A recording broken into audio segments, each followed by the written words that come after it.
Hello friend, आज हम लोग पढ़ेंगे ज्योमेट्री एंड शेप के बारे में। ठीक है, ज्यामिति एवं आकृति बहुत बेसिक से ये क्लास रहेगी। ठीक है, तो चलिए स्टार्ट करते हैं। तो पहले इसमें जानने की आवश्यकता है कि पॉइंट क्या होता है। पॉइंट मीन्स बिंदु। तो इसकी जो होती है ना लंबाई होती है ना चौड़ाई होती है। ठीक है, तो बिंदु क्या होता है जिसकी ना लंबाई होती है और ना ही चौड़ाई होती है। तो आई होप समझ आ रही होगी आपको। अब आगे बढ़ते हैं। तो आगे पॉइंट आती है रेखा। ठीक है, जब दो बिंदुओं को आपस में मिला दिया जाता है तो उसे कहते हैं रेखा। देखिए, मैंने जब दो बिंदु को आपस में मिला दिया तो ये बन गया क्या, तो रेखा। ओके, जिसे लाइन कहते हैं इंग्लिश में। ओके, ये क्या होता है, ये इसे दोनों तरफ से आगे बढ़ाया जा सकता है। ठीक है, आगे बढ़ते हैं। तो आगे आता है पॉइंट क्या, रेखाखंड। तो रेखाखंड क्या होता है, सपोज मैंने एक लाइन ले लिया जिसका नाम हो गया ए और बी। ओके, जब इसे बीच में से कहीं से काट देंगे कुछ पॉइंट, मान लीजिए पी क्यू मैंने काट के निकाल दिया, तो ये जो पी क्यू होता है वो जो होता है रेखा खंड। ओके, ठीक है, तो आई होप आपको समझ आ रही होगी। ठीक है, ये क्या होता है, रेखा खंड। ठीक है, अब आगे बढ़ते हैं हम लोग। ठीक है, तो खंड मतलब क्या होता है, टुकड़ा। तो इसमें से ए बी में से एक टुकड़े को निकाल दिया गया तो वो हो गया रेखाखंड। आगे जो आता है वो होता है किरण। तो यही रेखाखंड को जब एक दिशा से आगे तक बढ़ाया जाए, ये होता है स्टॉप पॉइंट। एक दिशा का अंत पॉइंट होगा और दूसरे दिशा को आगे तक बढ़ाया जा सकेगा। ठीक है, तो उसे कहते हैं किरण, इंग्लिश में इसे कहते हैं रे। ओके, आगे बढ़ते हैं। तो आगे आती है समांतर रेखा, मीन्स की पैरेलल लाइन। तो ये क्या होती है, जब दो रेखा जो है आपस में कभी मिलती नहीं है तो उस लाइन को हम लोग कहते हैं पैरेलल लाइन। ओके, दो रेखाएं जब आपस में किसी भी पॉइंट पर मिलती नहीं है तो ये क्या हो गया, समांतर रेखा, जिसे इंग्लिश में क्या कहते हैं, पैरेलल लाइन। ओके, आगे बढ़ते हैं। तो आगे आती है समपाती रेखा। तो समपाती रेखा क्या होता है, मान लीजिए कि एक मैंने लाइन ले लिया पी और क्यू। ठीक है, और इसी पे एक और लाइन जब मैंने ड्रॉ कर दिया, उसका नाम क्या हो गया, ए और बी। तो ये क्या कर रहा है, ओवरलैप कर रहा है। ये रेखा क्या कर रहा है, ओवरलैप कर रहा है। तो इसे कहेंगे कोइंसिडेंट लाइन या फिर संपाती रेखा। ठीक है, ये क्या होता है, संपाती रेखाएं। ठीक है, आगे बढ़ते हैं। तो प्रतिच्छेद करती हुई रेखा क्या होती है, तो प्रतिच्छेदित रेखा जो होती है उसे हम लोग कहते हैं इंटरसेक्टिंग लाइन। ओके, तो मान लीजिए कि दो लाइन मैंने लिया जो एक बिंदु पर कहीं पर ही, ये ओ बिंदु है, उसे काट रही है। ठीक है, दो लाइन जो ओ बिंदु को ओ बिंदु पे काट रही है एक दूसरे को, तो उसे कहते हैं क्या, प्रतिच्छेदित रेखा, मतलब कि इंटरसेक्टिंग लाइन। ओके, ठीक है, तो यहाँ से क्या निकल के आता है, देखिए अगर यहाँ काट रही है तो यहाँ दो एंगल बनेगा आपका।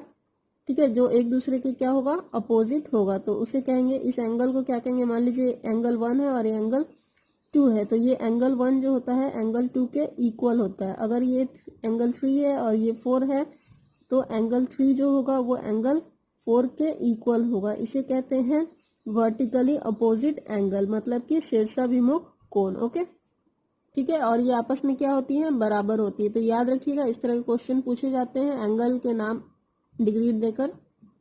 नेक्स्ट आते हैं। तो संगामी रेखाएं, कॉन्करेंट लाइन क्या होता है, मान लीजिए कि दो या दो से अधिक रेखा जब एक ही बिंदु पर कटती है। ठीक है, ये बहुत सारी रेखा है जो एक ही बिंदु पर कट रही है, तो ऐसी रेखाएं को क्या कहते हैं, संगामी रेखाएं, कॉन्करेंट लाइंस। ओके, अब आते हैं तिर्यक रेखा, मतलब कि स्लैंट लाइन। ये क्या होता है, तो मैंने बताया था कि आपको जब दो रेखा जो है एक दूसरे को कहीं भी प्रतिच्छेद नहीं करती है तो वो क्या होता है, वो होता है समांतर रेखा।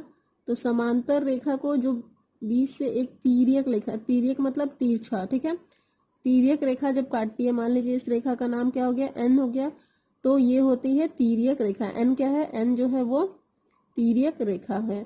तो आइए इसमें क्या क्या एंगल बनते हैं वो भी देख लेते हैं। तो आप देख सकते हैं कि यहाँ पर ही अगर मैं 1 लेती हूँ, 1, इसे मैं ले लेती हूँ 2, 3, 4, 5, 6 7 और ये मैंने ले लिया 8, तो टोटल 8 एंगल बने। तो यहीं से समझ लेते हैं। तो अभी मैंने बताया कि जब इस तरह की रेखाएं आए एंगल 1 और एंगल 3, तो एंगल 1 और एंगल 3 क्या होगा, आपस में इक्वल होगा। एंगल 2 और एंगल 4, तो 2 और 4 क्या होगा, आपस में इक्वल होगा। इस किससे, तो शीर्षाभिमुख कोण से। ठीक है,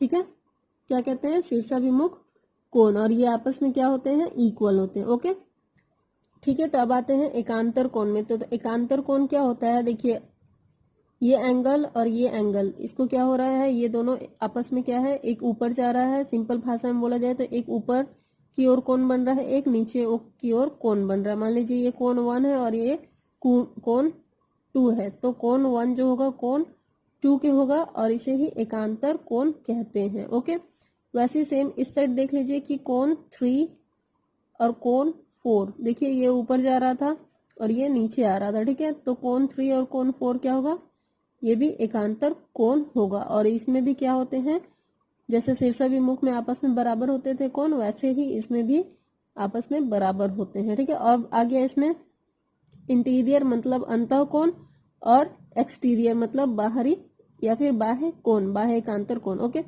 तो अंदर में ये पोर्शन आप देख सकते हैं, जितना भी 1 2 3 4 बना है ये सारा अंदर में है। अब बाहर में आते हैं तो देखिए यहाँ पर ही क्या बाहर में है, ये भी बाहर है और ये भी बाहर है और ये भी बाहर की ओर कोण बन रहा है। ओके, तो अंतः कोण जो होता है, ठीक है, तो एकांतर अंतः कोण कौन कौन सा हो गया, तो कोण 1, कोण 2, ठीक है, और कोण 3 और कोण 4।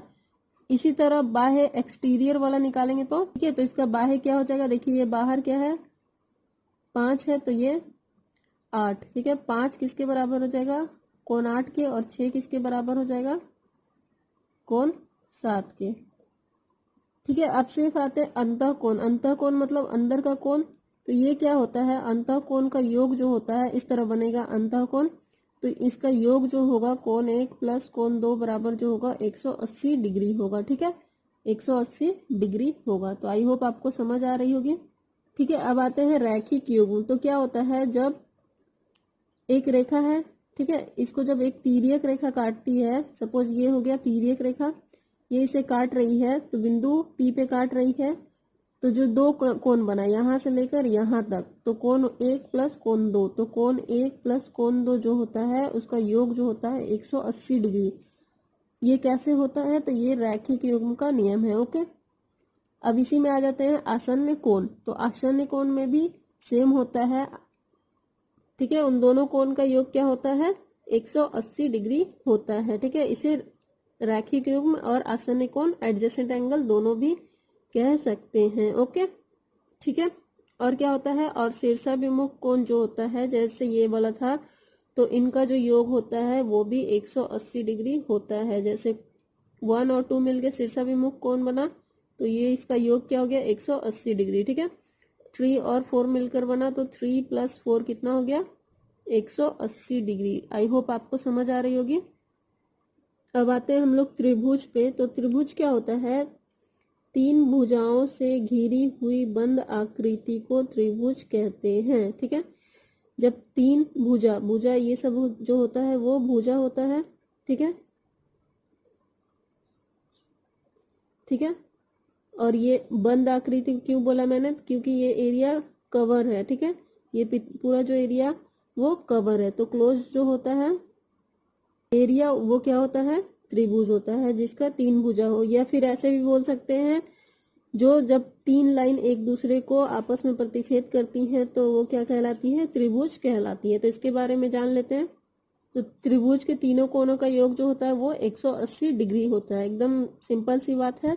आगे बढ़ते हैं। तो जब त्रिभुज हम लोग बनाते हैं तो देख सकते हैं यहाँ पर कितना कोण बनता है, 1 2 3, और ये जो बना वो बाहर का कोण बना। तो याद रखिएगा कि ABC अगर त्रिभुज है उसे D तक बढ़ा दिया गया, तो एक्सटीरियर एंगल कौन सा बना, सपोज ये एंगल 1 2 3 4, तो एंगल 4 जो होगा वो अंदर के, ठीक है, अंदर के 2 कोणों के योग के बराबर होगा। ठीक है, तो बाह्य कोण जो होता है त्रिभुज के अंदर के दो कोणों के बराबर होता है। तो एंगल 4 क्या हो गया, एंगल 1 प्लस एंगल 2। ओके, 3 नहीं होगा, याद रखिएगा, ठीक है। तो 4 क्या हो गया, 1 प्लस 2, ये हो गया बाह्य कोण। इस पे बेसिस पे बहुत सारे क्वेश्चन पूछे जाते हैं। लाइक एंगल 4 जो होता हुआ, मान लीजिए ऐसा क्वेश्चन आपको दे दिया कि ABC त्रिभुज है, इसे D तक बढ़ा दे गया और आपका बाह्य कोण जो है वो 90 डिग्री है और अंदर का एक कोण कोई भी दे दिया 40 डिग्री, तो बोलेगा कि ये x निकालिए। तो कैसे निकालेंगे हम, तो आपको पता चल गया कि 90 बराबर क्या हो जाएगा, 40 प्लस x। तो x बराबर क्या हो जाएगा, 90 माइनस 40 इक्वल टू कितना निकल गया, 50। तो इस तरह के क्वेश्चन पूछे जाते हैं। ओके, ठीक है। नेक्स्ट पॉइंट जो है, त्रिभुज की दो भुजाओं का योग तीसरी भुजा से अधिक होता है। तो ऑब्वियस सी बात है, जब दो भुजा मिलेगी तो वो तीसरी भुजा से अधिक होगी। मान लीजिए एक मैंने ये ले लिया जिसकी भुजा 3 है, 4 है और 5 है। तो सबसे बड़ा क्या है, 5 है। तो इन दोनों का योग 3 प्लस 4, तो ऑब्वियस है कि 7 जो होगा वो ग्रेटर होगा 5 से। तो आई होप आपको समझ आ रही होगी कि दो भुजा का योग तीसरी भुजा से हमेशा ज्यादा होगा। ये डायरेक्ट भी क्वेश्चन पूछा जाता है पेडागोजी में। ओके, तो आप कुछ पॉइंट्स ये एकदम कंठस्थ कर लीजिए। ओके, तो आगे बढ़ते हैं। तो त्रिभुज के प्रकार मीन्स की टाइप्स ऑफ ट्रायंगल। तो पहला जो टाइप होता है बहुत सिंपल सा है, समबाहु त्रिभुज। सम मतलब आप समझ रहे हैं समान, तो सभी भुजाएं इसकी क्या होगी, समान होगी, ठीक है।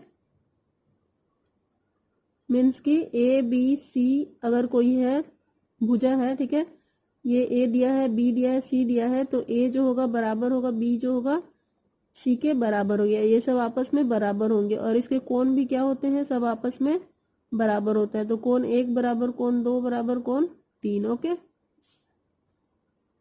जो आता है समद्विबाहु त्रिभुज, जिसको इंग्लिश में क्या करते हैं, आइसोसेलेस ट्रायंगल। तो ये क्या होता है, जब नाम से ही पता चल रहा है सम द्वि, द्वि मतलब क्या हुआ, दो भुजा, ठीक है। द्वि मतलब क्या हुआ, दो हुआ। तो ये दो भुजा आपस में कोई भी बराबर होगी। मतलब कि अगर ये ABC दिया है तो ये भी AB जो होगा वो आपस में बराबर होगा। तो आई होप आपको समझ आ रही होगी।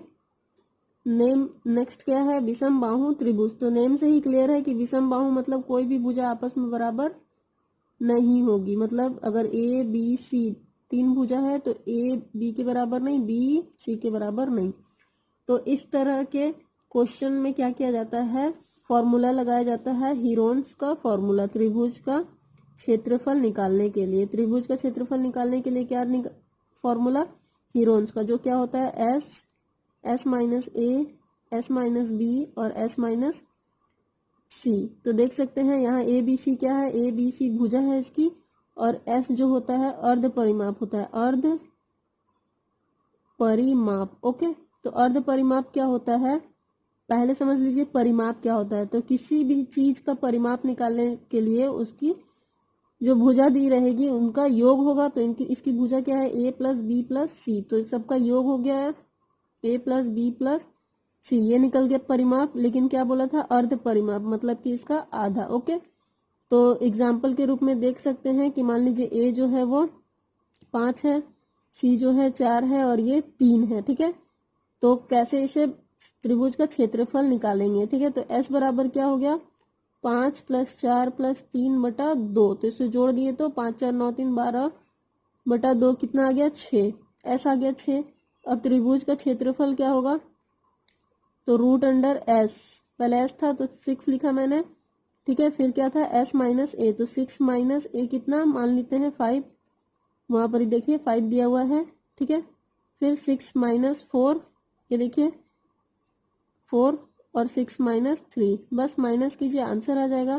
तो क्या आ जाएगा, root under 6 into 1 into 2 into 3। Okay, अब मल्टीप्लाई कीजिए, 3 2 जा 6 6 जा 36। आपको पता है कि 36 का रूट क्या होता है, 6। तो ये हो गया इसका आंसर। तो इस तरह से निकालते हैं क्षेत्रफल। ओके, आई होप समझ आ रही होगी, ठीक है। वो तो था भुजा के आधार पर। अब आते हैं त्रिभुज के प्रकार किस पे, तो कोण के आधार पे। तो कोण के आधार पे देख लेते हैं। तो पहला होता है समकोण त्रिभुज। ओके, उससे पहले कर लेते हैं न्यून कोण, मीन्स की एक्यूट एंगल ट्रायंगल। ओके, तो ये क्या होता है, सपोज कीजिए कि एक त्रिभुज दी हुई है, ठीक है, इसका नाम क्या है, ए बी सी। ओके, इसका एंगल जो होगा, ठीक है, वो एंगल क्या होगा, 90 डिग्री से छोटा होगा। क्या, तो 0 से बड़ा और 90 से छोटा होगा, वैसे त्रिभुज को क्या कहेंगे, न्यून कोण। ओके, ठीक है, मीन्स कि सभी कोण क्या हुए, 90 डिग्री से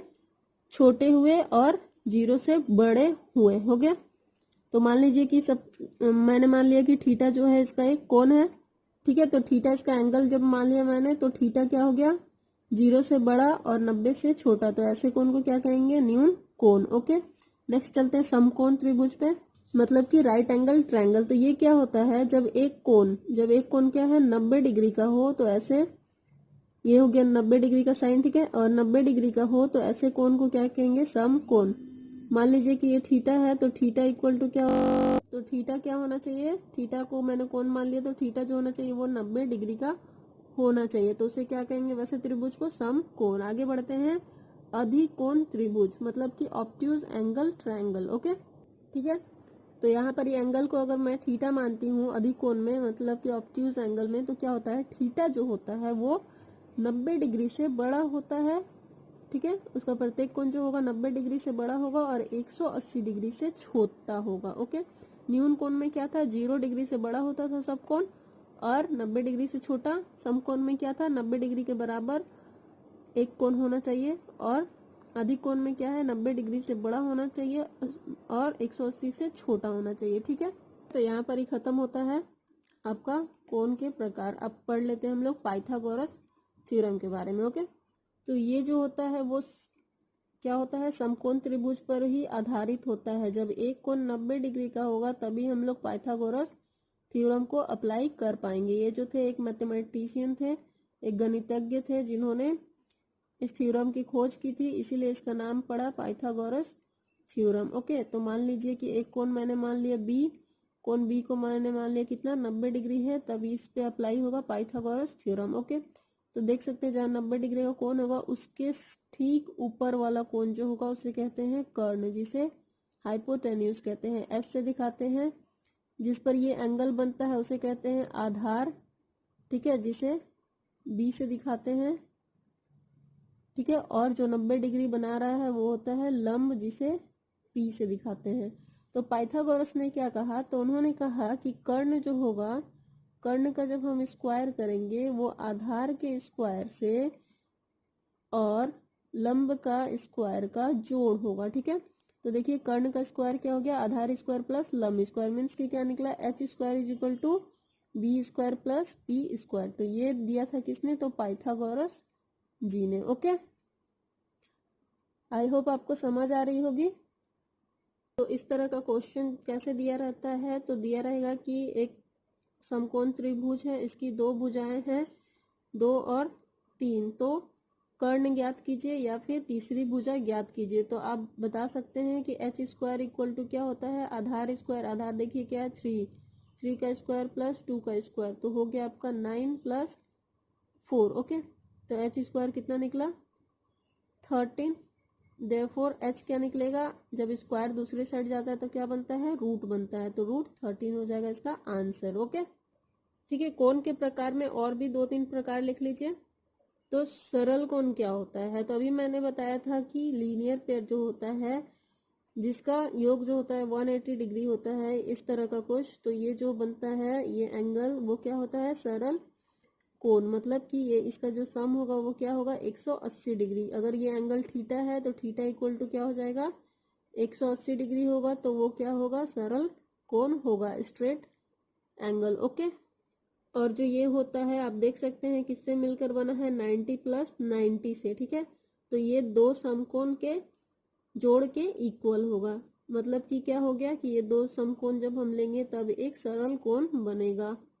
अब तो ये क्या होता है, ये जो होता है रिफ्लेक्स एंगल होता है। ठीक है, तो मान लीजिए कि कोई हम इस तरह का ले रहे हैं और इसमें एक कोण बन रहा है ये, तो आप देख सकते हैं नॉर्मली कोण जो बनता है ऊपर से बनता है, लेकिन रिफ्लेक्स एंगल में क्या होता है बृहद कोण में कि ये अपोजिट साइड जितना भी रहेगा वो सारा हो जाता है इसका बृहद कोण। ठीक है, तो नीचे वाला पार्ट क्या हो जाएगा इसका, बृहद कोण। तो ये जो थीटा होगा ये क्या होगा, तो ये जो थीटा होगा 180 से ज्यादा होगा, क्या होगा 180 से ज्यादा होगा, ठीक है, और 360 से कम होगा, 360 से कम होगा। तो आई होप आपको समझ आ रही होगी ये क्या है, रिफ्लेक्स एंगल, ठीक है। नेक्स्ट बढ़ते हैं हम लोग पूर्ण कोण मीन्स कंप्लीट एंगल पे। तो कंप्लीट एंगल क्या होता है, देखिए ये भी मैं बता देती हूँ कि जैसे हम लोग क्या कर रहे थे, एक सीधी रेखा ले रहे थे और इस पे जो एक पॉइंट से दूसरे पॉइंट तक कोण आ रहा था, ये हो रहा था क्या, तो ये हो रहा था, देख सकते हैं, सरल कोण। अब क्या होता है, इस पॉइंट से स्टार्ट करके और फिर इसी पॉइंट पे घूम के आके एंड होता है, तो ये होता है कंप्लीट एंगल। कंप्लीट मतलब क्या हो गया, पूरा हो गया। तो पूर्ण कोण क्या होगा, तो पूर्ण कोण जिस पॉइंट से स्टार्ट करेंगे और उसी पॉइंट पे खत्म करेंगे तो वो हो गया पूर्ण कोण। तो थीटा क्या हो गया, मतलब इस तरह का कोण में थीटा जो होता है वो 360 डिग्री होगा, तो वो क्या होगा, कंप्लीट एंगल, ओके, पूर्ण कोण। तो पूरक कोण क्या होता है ये भी जान लेते हैं, कॉम्प्लीमेंट्री एंगल। तो ये एंगल क्या होता है ये जान लेते हैं। तो मान लेते हैं हम कि ए और बी क्या है, दो एंगल है, ठीक है, ए और बी क्या है, दो एंगल है। तो दो एंगल का जब सम करते हैं, दो एंगल का जब सम करते हैं और वो 90 डिग्री आता है तो उसे कहते हैं पूरक कोण। मतलब ये हुआ कि अगर एक कोण जो है 60 डिग्री होगा तो दूसरा क्या होगा 30 डिग्री, तभी हुआ ना 90 डिग्री, ठीक है। नेक्स्ट आते हैं समपूरक कोण। तो समपूरक कोण भी जो है सेम ही है इसके तरह। तो इसमें मान लेते हैं कि दो कोण है ए और बी, ठीक है, इन दोनों का योग जब होगा, जोड़ जो होगा 180 डिग्री होगा, तो इसे कहते हैं समपूरक कोण। क्या कहते हैं, सप्लीमेंट्री एंगल। तो अगर ये 120 डिग्री होगा तो ये कितना होना चाहिए 60 डिग्री, तब इस कोण को क्या कहेंगे, समपूरक कोण। तो आई होप आप लोग को समझ आ रही होगी। आइए एक क्वेश्चन द्वारा देख लेते हैं। तो क्वेश्चन क्या दिया हुआ है, ये त्रिभुज दिया हुआ है और बताया गया है कि कोण ए बी सी 90 डिग्री। अगर ये नहीं भी दिया रहता तो इस साइन से आप पता कर लीजिएगा कि ये कितना है, 90 डिग्री है, ओके। तो बी ए सी निकालना है, बी ए सी निकालना है, मीन्स ये वाला कोण निकालना है। और क्या दिया है, बाह्य कोण कितना है, तो 120 डिग्री है। तो बाह्य कोण कौन सा मैं बताई थी, ये वाला, तो ये हो गया 120 डिग्री, ठीक है। तो बी ए सी निकालना है। तो आपको पता है कि बाह्य कोण जो होता है, बाह्य कोण जो होता है वो अंदर के दो कोण के योग के बराबर होता है। मतलब कि कोण ए बी सी प्लस कोण बी ए सी, राइट। तो बाह्य कोण कितना दिया है, 120 दिया है और ए बी सी कितना है, 90 है। तो बी ए सी निकल गया आपका, देखिए 120 माइनस 90 कितना आ गया, 30, ठीक है। तो आई होप आपको समझ आ रही होगी। तो ऑप्शन 3 हो गया इसका आंसर, ओके, ठीक है। तो यहाँ क्वेश्चन एक देखिए क्या है, त्रिभुज बना हुआ है, ठीक है, एक त्रिभुज बना हुआ है देख सकते हैं आप, और ए का मान ज्ञात करना है। तो पहले देखिए कि त्रिभुज जो है, छोटे वाले त्रिभुज बी ओ और ये सी है, तो बी ओ सी में आप देख सकते हैं क्या है, बी है सिर्फ, ओ है और सी है। तो यहाँ तीन एंगल बन रहा है, ये एक्स और ये 108 और वाई। तो तीनों कोणों का योग कितना होता है, मैं आपको बताई थी कि 180 डिग्री। तो मैंने यहाँ लिख दिया 180। तो x प्लस वाई कितना निकल गया, तो आप बता सकते हैं कि 180 माइनस 108 हो गया 72 डिग्री। तो x प्लस वाई कितना निकला, 72। अब आते हैं बड़े वाले, तो किसमें, तो त्रिभुज ए बी ये वाले पार्ट में, ठीक है। ये जो त्रिभुज हमें दिख रहा है ए बी सी में आते हैं, ठीक है, ए बी सी में। तो आप बता सकते हैं कि कोण ए प्लस कोण बी प्लस कोण सी कितना हो गया, 180 डिग्री, ठीक है। अब देख सकते हैं आप कि कोण ए जो है वो कोण ए ही है, लेकिन बी में आप देख सकते हैं कि दो इक्वल पार्ट में डिवाइड है, एक्स और एक्स, तो इसे 2x लिख सकते हैं क्या, ठीक है, मैंने लिख दिया। और सी भी देखिए दो पार्ट में डिवाइड है, वाई और वाई, तो इसे 2y लिख दिया, ओके। तो ये हो गया 180 हो गया सम इसका। तो कोण ए इक्वल टू क्या हो जाएगा, तो देखिए तो 180 और इसे दूसरी साइड जब मैंने भेज दिया तो 2x माइनस 2y हुआ क्या, हो गया।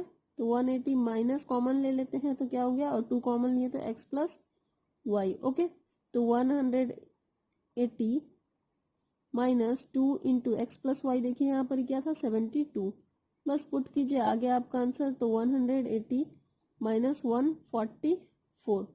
ठीक है, तो आई होप आपको समझ आ रही होगी। तो माइनस किया तो आंसर क्या आ गया 36। ओके, तो एंगल ए निकालना था, तो एंगल ए का वैल्यू क्या आ गया 36। तो इसी तरह के क्वेश्चन पूछे जाते हैं। नेक्स्ट वीडियो में मैं बनाऊंगी आपको क्वाड्रिलेटरल का। आज के लिए बस इतना ही। Thank you, thanks for watching.